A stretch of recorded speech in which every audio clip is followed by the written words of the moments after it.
Sir, Right. i-serve lang po namin yung warrant. Alright. Ikaw po ba si Norman Magusin po? Alias Francis Leo Marcos? Ne. Kayo ay aming ina-arresto sa bisa ng warrant of arrest na issue ng RTC Branch 294 para niya City for violation of unjust fixation under Article 287 of Revised Penal Code as amended in relation to Section 6 of RA 10175. Kayo ay magkapatang manahimik, sir. O sa walang tigo. Alam nyo mga kaibigan, mga kapatid, ito yung literal na application ng verse na ito na nangyayari ngayon sa buhay ni Norman Mangusing o aka Francis Leo Marcos. The sleep of a laboring man is sweet, whether he eat little or much, but the abundance of the rich will not suffer him to sleep.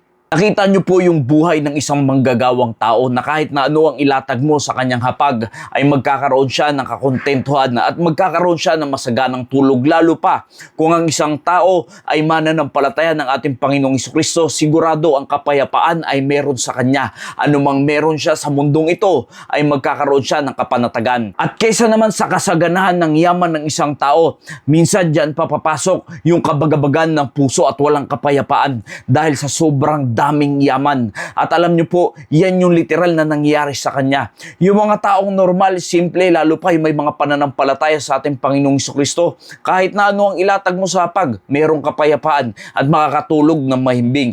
Pero yung sobrang dami mong yaman, tapos ikaw ay hindi pa mananampalataya ng ating Panginoong Jesucristo, sigurado wala ka talagang kapayapaan. Dahil meron naman mga tao na yumayaman, nagkakaroon sila ng maayos na buhay, meron silang kapayapaan, lalo pa kung sila ay mananampalataya ng ating Panginoong Jesucristo. Pero ano pa ang magiging buhay mo kung ikaw ay mayaman na, kakainin ka ng sistema ng mundo at wala ka pang Panginoong Jesucristo, sigurado walang kapayapaan sa iyong puso. Nakita nyo naman ang mga binablog ng taong ito, puro laging piniplex yung kanyang kayamanan at hindi naman lingid sa kaalaman ng marami kung ano ang kanyang pag-uugali pagdating sa social media. At ito na nga ang nangyari sa kanya. Yes, alam natin na marami siyang pineflex na pera.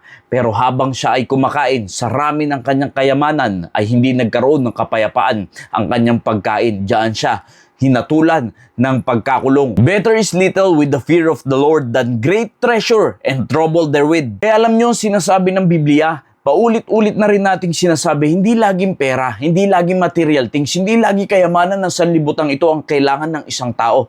Mas maigi na ikaw ay merong takot sa Panginoon, meron ka mang kaunti, ano man ang meron ka. Basta't ikaw ay merong Panginoon at may pagkatakot ka sa Diyos, makikita mo ang kapayapaan.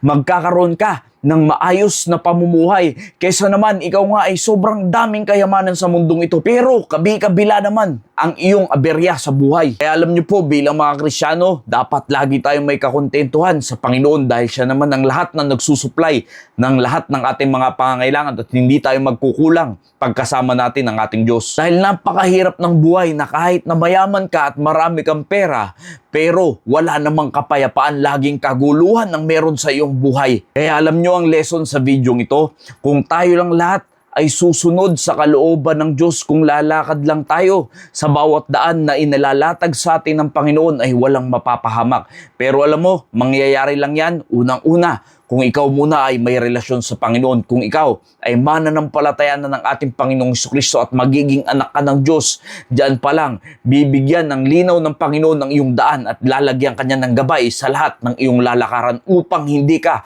mapahamak kung susunod ka lamang sa kalooban ng Diyos. Nawa naging pagpapala po ang mensaheng ito. Maraming salamat po and God bless you all.